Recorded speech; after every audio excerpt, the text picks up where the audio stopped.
Be ready for the dictation in 5 seconds. Ready.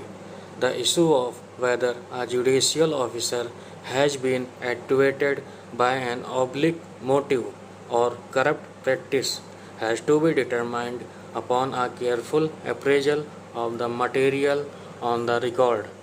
Direct evidence of corruption may not always be forthcoming in every case involving a misconduct of this nature. A wanton breach of the governing principles of law or procedure may well be indicative in a given case of a motivated, if not reckless, disregard of legal principle.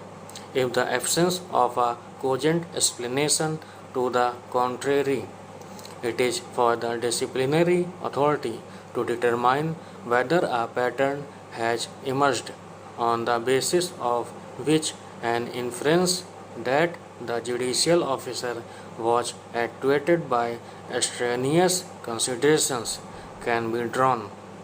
Cases involving misdemeanors of a judicial officer have to be dealt with sensitivity and care. A robust common sense must guide the disciplinary authority. At one end of the spectrum are those cases where direct evidence of a misdemeanor is available. Evidence in regard to the existence of an incriminating trail must be carefully scrutinized to determine whether an act of misconduct is established on the basis of legally acceptable evidence.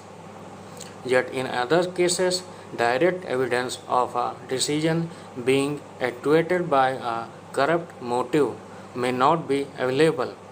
The issue which arises in such cases is whether there are circumstances from which an inference that extraneous considerations have actuated a judicial officer can legitimately be drawn.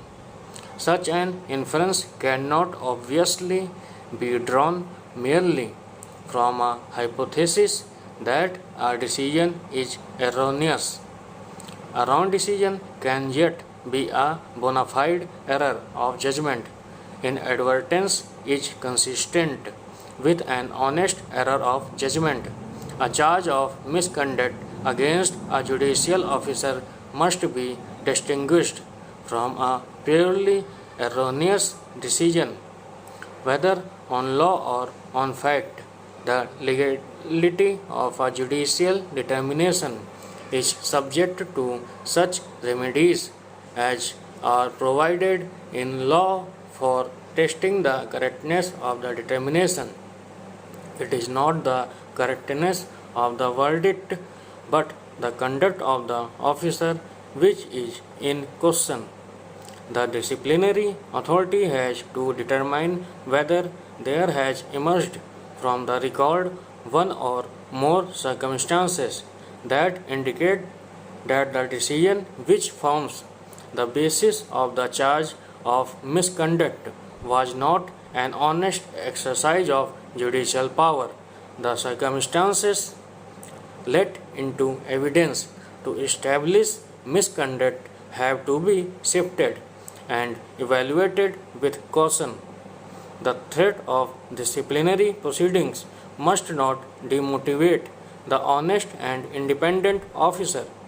Yet, on the other hand, there is a vital element of accountability to society involved in dealing with cases of misconduct.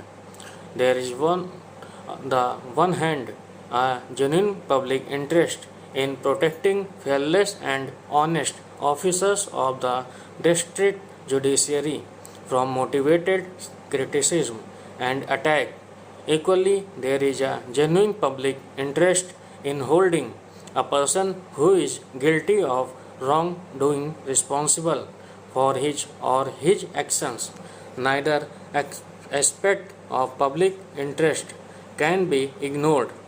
Both are vital to preservation of the integrity of the administration of justice.